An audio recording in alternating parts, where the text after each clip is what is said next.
ہر شخص بھوک سے تڑپ رہا تھا، اپنے اپنے خشک حلق کرنے کے لیے مضطرب تھا۔ ہر شخص اونگ رہا تھا سوائے اس پراسرار قسم کے سیاہ حبشی کے۔ اس کی آنکھیں کھلی رہتی ہیں اور شروع کی راتیں جاگتے گزر گئیں، لیکن 8ویں رات کا ذکر ہے، ہم سب اونگنے لگے۔ ایک کو سوتا دیکھ کر دوسرے کو ترغیب ملی۔ اس رات میری آنکھ بھی لگ گئی، میں فلورا کے قریب اس کا ہاتھ اپنے ہاتھ میں لے کر سو گیا۔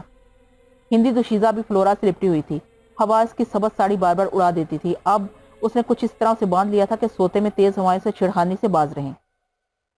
کچھ کھٹکھٹاہٹ ہوئی تو میری آنکھ کھل گئی۔ میری چھٹی اس نے کوئی خطرہ سونگ لیا تھا۔ میں نے آنکھیں کھول کر دیکھا تو سیاہ فام حبشی کو بدستور جاگتا پایا۔ تاریکی میں اس کا ہیبت ناک چہرہ کچھ زیادہ ہی بھیانک لگ رہا تھا۔ اس وقت اس کی بڑی بڑی خوفناک نظریں یہودی پر جمی ہوئی تھی جو اس کے قریب ہی لائف بوٹ میں پڑا ہوا تھا۔ یہ کوئی ایسی خطرے کی بات نہیں تھی، اس کے باوجود میں نہ جانے کیوں پلکوں کی جھری سے سیاہ فام حبشی کی حرکات و سکنات گھورتا رہا۔ کسی اندیشے کے پیش نظر میرے دل کی حالت غیر ہو گئی۔ میں حبشی کو دیکھتا رہا۔ وہ کچھ دیر تک یہودی کو نفرت سے گھورتا رہا، پھر اس نے احتیاط سے دوسرے مسافروں پر نظر ڈالی، پھر آہستہ سے اٹھ کر ایک خلاصی کے قریب گیا، جھک کر کچھ ٹٹولتا رہا۔ پھر جب وہ دوبارہ کھڑا ہوا تو میرے دل کی دھڑکنیں تیز ہو گئی۔ مجھے شبہ ہوا کہ کہیں وہ میری طرف تو نہیں آ رہا ہے۔ اس کے ہاتھ میں کھلا ہوا خنجر تھا۔ میں پوری طرح مستعد ہو گیا۔ حبشی نے وہ خنجر خلاصی کی پیٹی سے نکالا تھا۔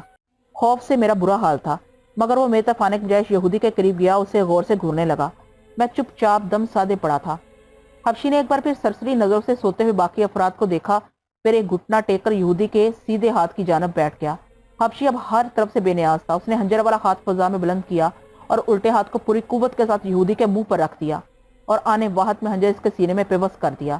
میری آنکھیں دہشت سے بند ہونے لگی۔ حبشی یکے بعد دیگرے یہودی پر خنجر کے وار کر رہا تھا۔ اس کا الٹا ہاتھ پوری قوت سے یہودی کے منہ پر جمع ہوا تھا۔ یہودی کا جسم ماہی بے آب کی طرح تڑپ تڑپ کر ساکت ہو گیا۔ اس کے بعد میں نے جو منظر دیکھا اس پر شاید ہی یہ سرگزشت پڑھنے والے یقین کریں گے، مگر اس کا تصور آج بھی میرے رونگٹے کھڑے کر دیتا ہے۔ سیاہ فام حبشی نے یہودی کی ران سے گوشت کا ایک بڑا ٹکڑا کاٹا اور اس طرح کھانے لگا جیسے لذیذ روسٹ کھا رہا ہو۔ گوشت کھانے کے ساتھ ساتھ وہ بار بار یہودی کے جسم پر منہ مارتا تھا۔ ایک بار ہلکی سٹر پٹر کی آواز ابھری تو میرا جی الٹنے لگا۔ وہ درندہ صرف حبشی یہودی کے خون سے اپنی پیاس بجھا رہا تھا۔ آدھے گھنٹے تک بے حرکت پڑا رہا۔ حبشی جب پیٹ بھر کر یہودی کا گوشت کھا چکا تو اس نے ایک لمبی اور کراہیت امیز ڈکار لی۔ خنجر دوبارہ خلاصی کی پیٹی میں اٹسنے کے بعد اس نے سمندر کے پانی سے منہ ہاتھ دھویا، پھر ایک طرف سمٹ کر لیٹ گیا۔ یہ سب کچھ اتنی تیزی اور آسانی سے ہو گیا کہ کسی کو کانوں کان خبر نہ ہوئی۔ ایک میں ہی بدنصیب تھا جو درندگی کا یہ انسانیت سوز کھیل دیکھنے کے لیے جاگ رہا تھا۔ اس رات مجھے نیند نہیں آئی۔ میری زندگی کی وہ طویل ترین رات تھی۔ کبھی آنکھ لگ جاتی تو تصور میں یہودی کا پھڑپڑاتا جسم ابھرتا، آنکھیں کھلی رکھتا تو اس کی خون آلود لاش نظر آتی۔ میرا خیال تھا کہ جب دوسرے بدقسمت مسافر بیدار ہوں گے اور لائف بورڈ پر اپنے ایک ساتھی کی لاش دیکھیں گے تو باز پرست کریں گے، لیکن ایسا نہیں ہوا۔ صبح جب وہ بیدار ہوئے تو ایک ثانی کلمہ حقہ بکا رہ گیا۔ انہوں نے کچھ دیر توقف کیا، ایک دوسرے کا منہ دیکھتے رہے، پھر خلاصی شیخ طاہر ندیدوں کی طرح لاش پر ٹوٹ پڑا۔ اس کی تقلید دوسرے خلاصی نے کی۔ دیکھتے ہی دیکھتے ہندی سرنگا اور سریتا کے سوا سب لوگ لاش پر ٹوٹ پڑے۔ وہ اس کے جسم کا گوشت نوچ نوچ کر اور کاٹ کاٹ کر جانوروں کی طرح کھانے میں مصروف تھے۔ فلورا بھی وہاں تھی۔ میں نے خود پر جبر کیا، لیکن جب اشتہا حد سے بڑھی تو میں انسان سے درندہ بن گیا، چھپٹ کر یہودی کی لاش پر ٹوٹ پڑا۔ اکڑے ہوئے کچھ گوشت کا ٹکڑا جب میں نے پہلی بار دانتوں تلے دبایا تو میرا جی متلا گیا۔ مجھے کراہیت کا شدید احساس ہوا، لیکن یہ سب وقتی باتیں تھیں۔ پیٹ بھرنے اور زندگی برقرار رکھنے کی خاطر انسان بڑے سے بڑا گناہ کر گزرتا ہے۔ انسانی گوشت بھی حقیقت رکھتا تھا۔ یہودی کا گوشت کھاتے وقت میں نے ایک بار کی نکھیوں سے حبشی کی طرف دیکھا جو ایک بوٹی لیے بڑی دیر سے چبا رہا تھا۔ صرف سرنگا اور سریتا دونوں منہ پھیرے علیحدہ بیٹھے ہوئے تھے۔ وہ اس زندگی میں شریک نہیں تھے۔ مجھے اس بوڑھے اور لڑکی کے ضبط و تحمل پر حیرت ہوئی۔ خلاصی شیخ طاہر نے اسے آواز دی، سرنگا مجبوری ہے، آؤ اپنے پیٹ کا جہنم بھر لو ورنہ پچھتاؤ گے۔ بوڑھے سرنگا نے جواب میں نفرت سے منہ پھیر لیا، ہاں ہاں آ جاؤ، پھر یہ گوشت بیکار ہو جائے گا، نہ جانے کب تک ہمیں بھوکا رہنا پڑے۔ تم نہیں آتے تو لڑکی بھیج دو، جم نے بوڑھے سے کہا۔ تم کتے ہو، سرنگا نے حقارت سے کہا، میں ایک ماہ اسی طرح رہ سکتا ہوں، سریتا میں بھی تم سب سے زیادہ قوت برداشت ہے۔ تم پچھتاؤ گے، ڈاکٹر جواد نے کہا، میں مر جانا بہتر سمجھتا ہوں۔ شیخ طاہر نے سرگوشی میں مسکراتے ہوئے ہم سے کہا، تو ہم کچھ دن اور زندہ رہ لیں گے۔ بوڑھے نے یہ بات نہیں سنی، اس نے گوشت کو ہاتھ نہیں لگایا۔ سریتا آمادہ نظر آتی تھی، مگر وہ بوڑھے سرنگا سے کچھ زیادہ ہی خوفزدہ معلوم ہوتی تھی۔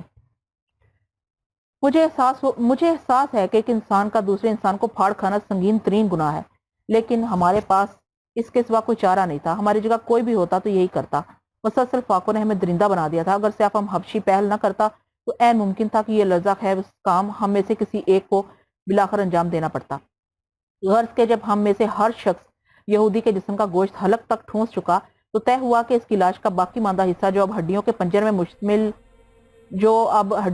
پر مشتمل رہ گیا تھا، سمندری جانوں کے حوالے کر دیا جائے۔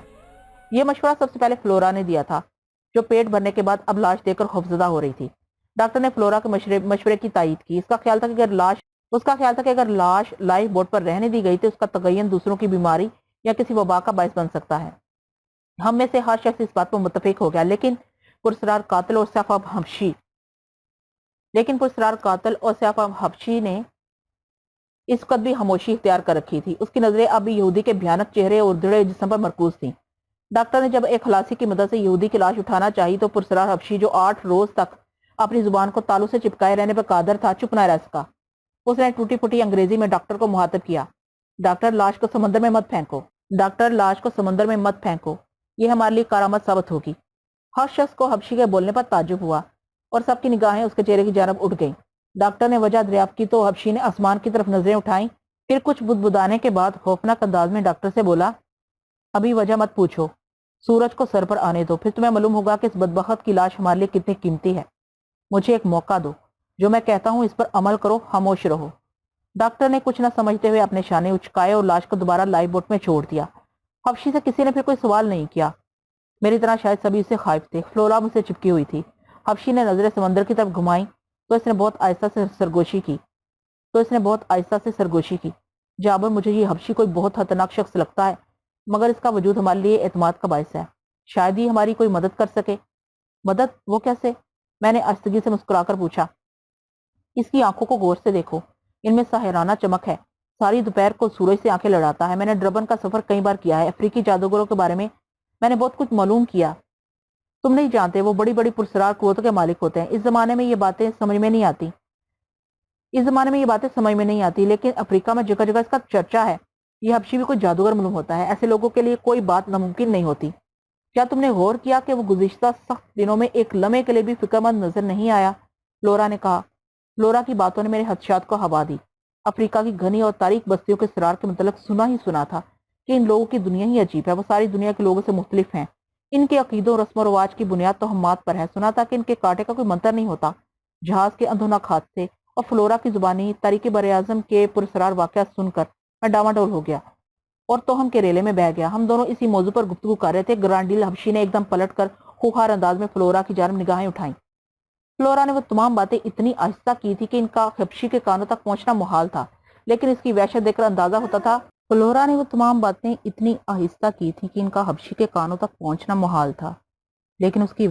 کر اندازہ ہوتا تھا کہ اس نے ہماری ساری باتیں سن لی ہیں۔ فلورا میری طرف متوجہ تھی، اس لیے وہ حبشی کی خوفناک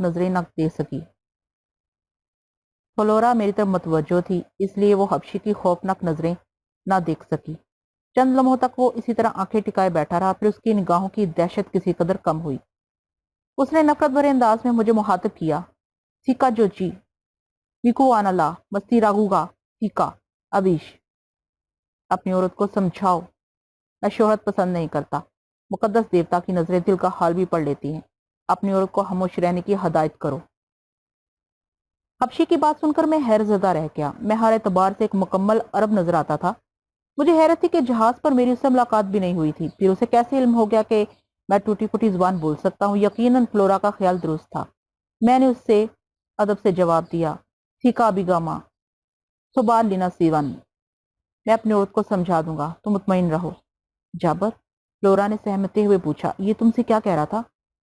تم اس کے بارے میں کچھ مت پوچھو، زبان بند رکھو، جو کچھ تم کہتی ہو اسے معلوم ہو جاتا ہے۔ اس کے کان بہت بڑے ہیں، کوئی اور بات کرو، میں نے اسے سمجھایا۔ فلورا نے گھگیا کر حبشی کی سمت دیکھا، پھر کسی ڈر سے نظریں چکا لی۔ میں نے اسے دوسری باتوں میں لگا لیا۔ اب ہم سب کو اس بات کا انتظار تھا کہ سورج سر پر آئے تو حبشی کو ٹرولا جائے۔ چنانچہ جیسے جیسے سورج بلند ہوتا جاتا تھا، ہمارا اس طرح بڑھتا جاتا تھا۔ جب سورج چہار سمت چھا گیا اور اس کی کرنیں جسم میں چبھنے لگی تو ڈاکٹر نے حبشی کو مخاطب کیا۔ اس کا لہجہ بڑا نرم تھا۔ میرے دوست، اب لاش کے بارے میں تمہارا کیا ارادہ ہے؟ حبشی نے ایک نظر آنکھ اگلتے ہوئے سورج پر ڈالی، پھر وہ اپنی جگہ سے اٹھا۔ جہاز کے ایک خلاصی کی جانب اشارہ کر کے اس نے خنجر مانگا، پھر یہودی کی لاش کے نزدیک بیٹھ کر بڑی چابک دستی سے اس کی آنکھیں نکالنے لگا۔ اس کا یہ عمل بڑا جارحانہ تھا۔ ایسا معلوم ہوتا تھا جیسے اسے اس کام میں مہارت نامہ حاصل ہو۔ ہم سب کی نظریں اس کے چہرے پر جمی ہوئی تھی۔